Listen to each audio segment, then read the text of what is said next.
ഹരേ കൃഷ്ണ. ഇനി നമുക്ക് 5-ാമത്തെ ശ്ലോകം നോക്കാം. ചിത്രം പിശാച്യാന ഹതഃ കുമാരശ്ചിത്രം പുരൈവാഗധി ശൗരിനേദം ഇതി പ്രശംസൻ കില ഗോപലോകോ ഭവന്മുഖാലോകരസേന്യമാം ക്ഷീൽ.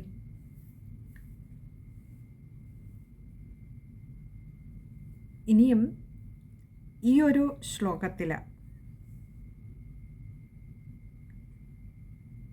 ആ ഗോപന്മാരുടെ അവിടെ കൂടി നിന്നിരുന്ന ഗോപന്മാരുടെയൊക്കെ ഒരു അവസ്ഥ, അവരെന്താണ് ചെയ്തത് എന്നാണ് പറയുന്നത്. ചിത്രം എന്ന് പറഞ്ഞാൽ വളരെ വിചിത്രമായിരിക്കുന്നു, ആശ്ചര്യമായിരിക്കുന്നു. പിശാച്യ, ആ പിശാചിയായിട്ടുള്ള രാക്ഷസിയായിട്ടുള്ള പൂതന നഹത കുമാര, നഹത കൊല്ലപ്പെട്ടില്ലല്ലോ. ആര്? കുമാര, നമ്മുടെ ഉണ്ണിയെ കൊല്ലപ്പെട്ടില്ലല്ലോ. ആ സ്ത്രീ വന്ന്, ആ രാക്ഷസ സ്ത്രീ വന്നിട്ടേ നമ്മുടെ ഉണ്ണിയെ പാലൂട്ടി ആ സ്ത്രീ മരിച്ചു വീണിട്ടും നമ്മുടെ ഉണ്ണിക്ക് ഒരു കുഴപ്പവും പറ്റിയില്ലല്ലോ. അത്യാശ്ചര്യകരം തന്നെ. ചിത്രം ചിത്രം, അവർക്കങ്ങ് അതിശയം പറഞ്ഞറിയിക്കുവാൻ വയ്യ. ചിത്രം പിശാച നഹത കുമാരശ്ചിത്രം. ചിത്രം ചിത്രം എത്ര പറഞ്ഞിട്ടും അവർക്ക് മതിയാകുന്നില്ല. എന്തൊരു ആശ്ചര്യമാണ്. പുരൈവാകഥി ശൗരിനേദം. പുര ഏവ അകഥി ആണ് പുരൈവാകഥി. പുര ഏവ എന്ന് പറഞ്ഞാൽ മുൻപ് തന്നെ, പണ്ട് തന്നെ. അകഥി എന്ന് പറഞ്ഞാൽ പറഞ്ഞുവല്ലോ. ശൗരിണേദം, ശൗരിണ ഇതമാണ് ശൗരിണേദം. ശൗരിണ എന്ന് പറഞ്ഞാൽ ആ ശൗര്യാൽ, ശൂരസേന മഹാരാജാവിൻ്റെ പുത്രനായിട്ടുള്ള വസുദേവരാൽ ഇതം ഇപ്രകാരം. അകഥി എന്ന് പറഞ്ഞാൽ പറയപ്പെട്ടുവല്ലോ. ഇവിടെ ഈ ഗോപന്മാരും ഗോപസ്ത്രീകളും ഒക്കെ പൂതന ശരീരദഹനം കഴിഞ്ഞ് കൂടിയിരുന്ന് അവിടെ നടന്ന കഥകളൊക്കെ അങ്ങനെ വീണ്ടും അവർ അത്യാശ്ചര്യത്തോടു കൂടി, കാരണം അവിടെ പരന്ന ആ സുഗന്ധം തന്നെ അവരെ വല്ലാതെ ആശ്ചര്യപ്പെടുത്തുന്നുണ്ട്. എന്തൊക്കെയോ അവർക്ക് കാണാൻ കഴിയാത്ത, അവർക്ക് അറിയാൻ കഴിയാത്തതായിട്ടുള്ള, അവർക്ക് മനസ്സിലാക്കുവാൻ കഴിയാത്തതായിട്ടുള്ള എന്തൊക്കെയോ അത്ഭുതങ്ങൾ അവിടെയുണ്ട് എന്ന് അവർക്കറിയാം. പക്ഷെ എന്താണ് എന്നറിയില്ല. അങ്ങനെ ഇരിക്കുമ്പോൾ നന്ദഗോപർ വസുദേവരുടെ അടുത്ത് പോയ കഥകളൊക്കെ പറഞ്ഞു. വസുദേവരിങ്ങനെ മുൻകൂട്ടി ചില സൂചനകളൊക്കെ നൽകിയിരുന്നു എന്ന് പറഞ്ഞു. ഇത് കേട്ടപ്പോൾ ആ ഗോപന്മാർക്കും ഗോപസ്ത്രീകൾക്കും ഒന്നുകൂടി ആശ്ചര്യമായി. എന്താ, കുഞ്ഞിന് ഒരു കുഴപ്പവും പറ്റിയില്ല എന്നുള്ളത് അത്യാശ്ചര്യകരം. അതിലേറെ ഇതെങ്ങനെയാണ് വസുദേവരാൽ മുന്നേ പറയപ്പെട്ടത്? വസുദേവർ ഇതൊന്നും അറിയുന്നില്ലല്ലോ, ഇവിടെ ഈ സ്ത്രീ വന്നതും ഇങ്ങനെയൊക്കെ സംഭവിച്ചതും. ഇതെങ്ങനെയാണ് വസുദേവരാൽ പറയപ്പെട്ടത് മുന്നേ? അത്യാശ്ചര്യകരം തന്നെ. ഇതി പ്രശംസൻ കില ഗോപലോകോ. ഇത് ഇപ്രകാരം പ്രശംസൻ, എല്ലാവരും പ്രശംസിച്ചു. വസുദേവർക്ക് എന്തൊക്കെയോ മുൻകൂട്ടി അറിയുവാനുള്ള ഒരു അപാര വിശിഷ്ടമായിട്ടുള്ള ദിവ്യമായിട്ടുള്ള കഴിവുണ്ട്. കില ഗോപലോകോ, ഇങ്ങനെയെല്ലാം ആ ഗോപലോക എന്ന് പറഞ്ഞാൽ ആ ഗോപന്മാരെല്ലാവരും ഇങ്ങനെയൊക്കെ പറഞ്ഞ് വസുദേവരെ പ്രശംസിച്ചു. അതിലേറെ അവർക്കറിയാൻ കഴിയാത്തതായിട്ടുള്ള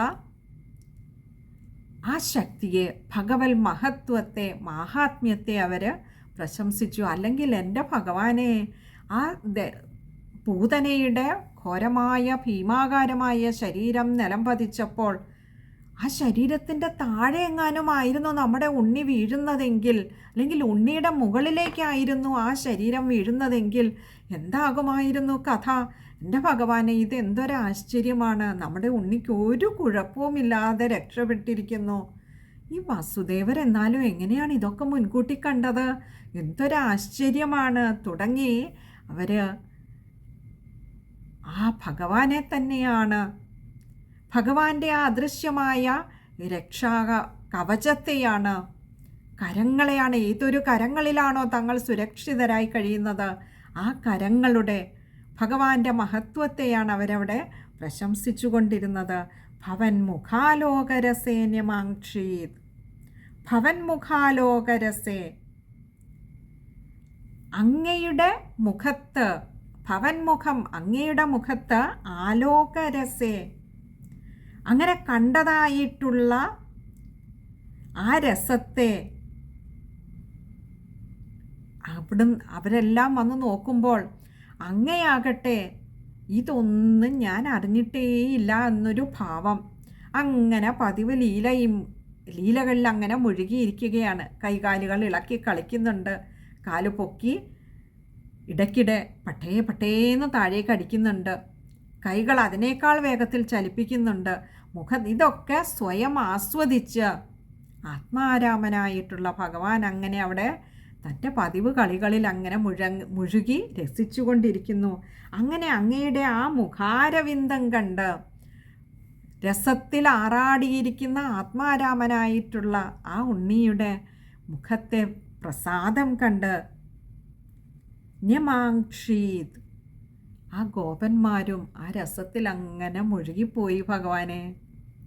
അവർക്ക് പിന്നെ അത്ര നേരം അനുഭവിച്ച ആ ഒരു മനോവ്യഥകളൊക്കെ താനേ മറന്നുപോയി.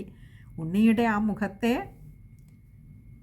രസത്തിൽ, ആ കളിചിരികളിൽ അവരുമെല്ലാം മറന്ന് മയങ്ങി മുഴുകി നിന്നുപോയി. നമുക്ക് ആ ശ്ലോകം ഒന്നുകൂടി നോക്കാം. ചിത്രം പിശാച്യാന ഹതഃ കുമാരശ്ചിത്രം പുരൈവാഗധിശൗരിണേദം ഇതി പ്രശംസൻ കില ഗോപലോകോ ഭവന്മുഖാലോകരസേന്യമാക്ഷീൽ. ശ്ലോകം വായിക്കുമ്പോൾ ശ്രദ്ധിക്കേണ്ട കാര്യങ്ങൾ: ഹത എന്ന് പറയുന്നിടത്ത് വിസർഗമുണ്ട്, പകുതി ഹകാരത്തിൽ വായിക്കുക. അതുപോലെ ചിത്രം അത് കുമാരശ്ചിത്രം അത് കഴിയുന്നതും ചേർത്ത് തന്നെ വായിക്കുക. പിന്നെ പുരൈവാഗധി, പുര ഏവ അഗധിയാണ്, പദം പിരിക്കണ്ട. പുരൈവാഗധി, അഗധി എന്നുള്ള വാക്ക് വായിക്കുമ്പോൾ ശ്രദ്ധിച്ചാൽ മതിയാകും. പിന്നെ ഭവൻ മുഖാലോകരസേ, ഭവൻ മുഖ ആലോകരസേ അത് കണ്ടപ്പോൾ ആ രസത്തിൽ, ഭഗവാന്റെ മുഖാരവിന്ദം കണ്ടുണ്ടായ ഒരു ആനന്ദരസത്തിൽ അവരും അങ്ങനെ ന്യമാക്ഷിയിൽ മുഴുകിപ്പോയി. ഇനി അടുത്തത് 6ാമത്തെ ശ്ലോകമാണ്. ദിനേ ദിനേധ പ്രതിവൃദ്ധലക്ഷ്മീരക്ഷീണമംഗല്യ, ദിനേ ദിനേധ പ്രതിവൃദ്ധലക്ഷ്മീരക്ഷണ്യമക്ഷീണമാംഗല്യ ശതോ വ്രജോയം ഭവന്നിവാസാദൈ വാസുദേവ പ്രമോദസാന്ദ്ര പരിതോ വിരേജേ. ദിനേ ദിനേധ പ്രതിവൃദ്ധലക്ഷ്മീരക്ഷീണമാംഗല്യശതോ വ്രജോയം. ദിനേ ദിനേ അഥ, ദിനേ ദിനേധ അഥ എന്ന് പറഞ്ഞാൽ അനന്തരം, അത് ഹേതുവായിട്ട് എന്ത്, ദിനേ ദിനേ അതായത് ഓരോ ദിവസം കഴിയുന്തോറും പ്രതിവൃദ്ധലക്ഷ്മി, അവിടെ കുറച്ചധികം വാക്കുകളുണ്ട്. പ്രതിവൃദ്ധലക്ഷ്മീരക്ഷീണമാംഗല്യശതോ, പ്രതിവൃദ്ധലക്ഷ്മീ അക്ഷീണമാംഗല്യശതഃ, ഇങ്ങനെ 2 വാക്കുകൾ ചേരുന്നതാണ്, കുറച്ച് വലിയ വാക്കുകളാണ്. പ്രതിവൃദ്ധലക്ഷ്മി എന്ന് പറഞ്ഞാൽ പ്രതിവൃദ്ധ വർദ്ധിച്ചുകൊണ്ടിരിക്കുന്ന ലക്ഷ്മി, ഐശ്വര്യത്തോടു കൂടിയതും. അക്ഷീണമാംഗല്യശതഃ, അക്ഷീണ ക്ഷീണമില്ലാത്തതായിട്ടുള്ള, ക്ഷയം സംഭവിക്കാത്തതായിട്ടുള്ള, മാംഗല്യശതഃ അനേകം, ശതഃ എന്ന് പറഞ്ഞാൽ ഇവിടെ 100 എന്ന അർത്ഥത്തിലല്ല, ധാരാളം, നിരവധി. മാംഗല്യ എന്ന് പറഞ്ഞാൽ മംഗളകരങ്ങളായിട്ടുള്ള വസ്തുക്കൾ ഉള്ളതുമായി. അപ്പോൾ ദിനം പോകുന്തോറും നാൾക്ക് നാൾ അവിടെ ഐശ്വര്യം അങ്ങനെ വർദ്ധിച്ചുകൊണ്ടേയിരുന്നു. ക്ഷയം തട്ടാത്തതായിട്ടുള്ള, ഊനം വരാത്തതായിട്ടുള്ള മംഗല്യവസ്തുക്കളുടെ മംഗളവസ്തുക്കളുടെ ആധിക്യം അവിടെ അങ്ങനെ മേൽക്കുമേൽ വന്നു. വ്രജോയം, വ്രജഹ അയമാണ് വ്രജോയം. അയം എന്നാൽ ഈ എന്നുള്ള അർത്ഥം. വ്രജം അമ്പാടി. ഈ അമ്പാടിയിൽ അങ്ങനെ മംഗളവസ്തുക്കൾ അങ്ങനെ കുഞ്ഞുകൂടി ധാരാളമായുണ്ടായി. ഐശ്വര്യം ദിനം പ്രതി വർദ്ധിച്ചുകൊണ്ടിരുന്നു. ഭവന്നിവാസാദയി, ഭവന്നിവാസാദ് അയി, രണ്ട് വാക്കുകളാണ് അവിടെ. ഭവന്നിവാസാദ് എന്ന് പറഞ്ഞാൽ ഭഗവാനെ അവിടുന്ന് നിവസിക്കുന്നത് കൊണ്ട്, ഭവന്നിവാസാദ് അവിടുന്ന് വസിക്കുന്നിടമായതുകൊണ്ട് തന്നെ ഈ അമ്പാടിയിൽ ഭഗവാനെ, ലക്ഷ്മി ദേവിക്ക് എങ്ങനെയാണ് ഭഗവാനെ വിട്ടുപിരിഞ്ഞിരിക്കാൻ കഴിയുക? എപ്പോഴും ഭഗവാനോടൊപ്പം ചേർന്നിരിക്കുന്നവളാണ് ലക്ഷ്മി ദേവി. ഭഗവാൻ എവിടെയുണ്ടോ അവിടെ ലക്ഷ്മി ദേവിയും കൂടെ വരും. നമ്മൾ ആദ്യത്തെ ദശകത്തിൽ തന്നെ പറഞ്ഞു, ലക്ഷ്മി ദേവി ചപലയാണ്. തൻ്റെ ഭക്തരെ പോലും ഇടയ്ക്കിടെ ഒന്ന് കടാക്ഷിക്കുമെങ്കിലും അവിടെ നിന്ന് വിട്ട് വീണ്ടും ഭഗവാന്റെ അടുത്തേക്ക് ഓടി വരും എന്ന് പറഞ്ഞു. ഭഗവാനെ വിട്ടുപിരിഞ്ഞിരിക്കുവാൻ ലക്ഷ്മി ദേവിക്കാവില്ല. ഇവിടെ നോക്കൂ, ഭഗവാൻ നിവസിക്കുന്ന ഈ അമ്പാടിയിൽ നാൾക്ക് നാൾ അവിടെ അങ്ങനെ ലക്ഷ്മി ദേവിയുടെ അനുഗ്രഹവർഷവും കൂടിക്കൂടി വന്നു. ഐശ്വര്യം ധാരാളമായി ഉണ്ടായി. മംഗളവസ്തുക്കളാകട്ടെ കണക്കില്ലാതെയായി, നിരവധി അങ്ങനെ ഉണ്ടായിക്കൊണ്ടേയിരുന്നു, ധാരാളമായി വന്നു ചേർന്നുകൊണ്ടേയിരുന്നു. ഐ വാസുദേവ,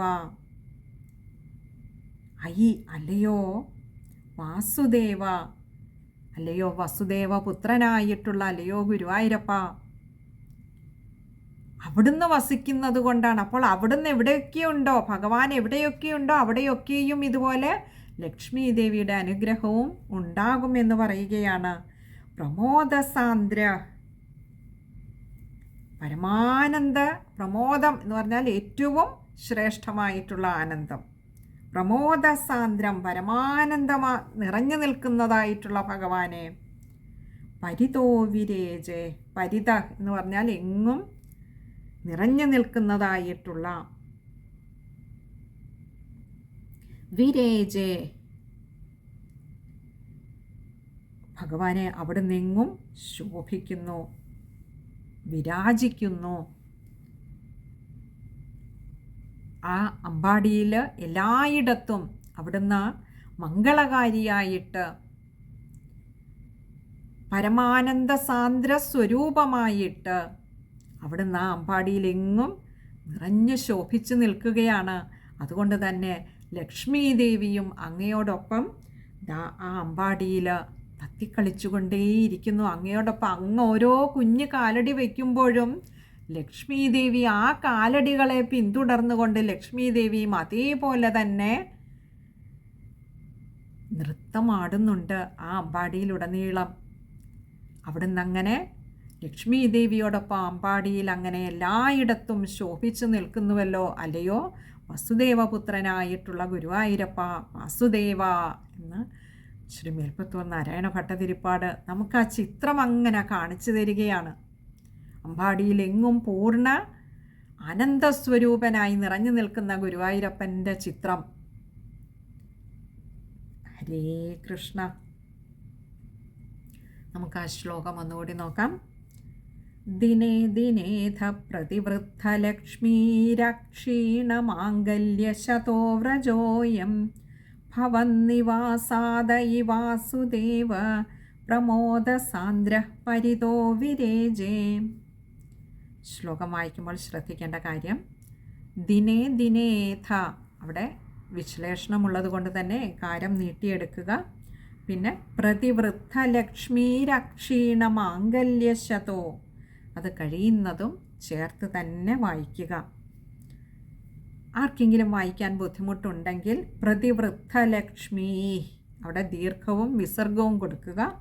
എന്നിട്ട് താഴെ രണ്ടാമത്തെ പാദത്തിൽ അക്ഷീണമാംഗല്യശതോ എന്ന് കൊടുക്കുക. കഴിയുന്നതും ചേർത്ത് തന്നെ വായിക്കുക. ചേർത്ത് വായിക്കുമ്പോഴും പ്രതിവൃദ്ധലക്ഷ്മീരക്ഷീണമാംഗല്യശത. രായ്ക്ക് ആകാരം കൊടുത്ത് വായിക്കുക. അതുപോലെ വ്രജോയം വിശ്ലേഷണമുള്ളത് കൊണ്ട് തന്നെ ഓകാരം നീട്ടിയെടുക്കുക. പിന്നെ ഭവന്നിവാസാദയി, അവിടെ ദായിക്ക് ആകാരം കൊടുത്ത് വായിക്കുക. ഐ വാസുദേവാണ് ഭവന്നിവാസാദ്. പിന്നെ പ്രമോദസാന്ദ്ര വിസർഗമുണ്ട്, പകുതി ഹകാരത്തിൽ വായിക്കുക. ഇനി അടുത്തത് 7ാമത്തെ ശ്ലോകമാണ്. അത് ഭഗവാൻ അനുഗ്രഹിച്ചാൽ അടുത്ത സത്സംഗത്തിൽ കാണാമെന്ന് കരുതുന്നു. ഭഗവാൻ ആ വിരാജിച്ചു നിൽക്കുന്ന അമ്പാടിയിലെങ്ങും പൂർണ്ണശോഭയോടുകൂടി സാന്ദ്രാനന്ദ സ്വരൂപമായി അവിടെയെല്ലാം വിളങ്ങി നിൽക്കുന്ന ആ ഗുരുവായൂരപ്പൻ അടുത്ത സത്സംഗം വരേക്കും നമ്മുടെയും ഉള്ളിൽ ആ ഒരു പ്രസന്നഭാവത്തോടുകൂടി നിറഞ്ഞു നിൽക്കണമേ എന്ന് ഭഗവാനോട് അപേക്ഷിച്ചുകൊണ്ട് നമുക്ക് അടുത്ത സത്സംഗത്തിൽ കാണാം. ഹരേ കൃഷ്ണ.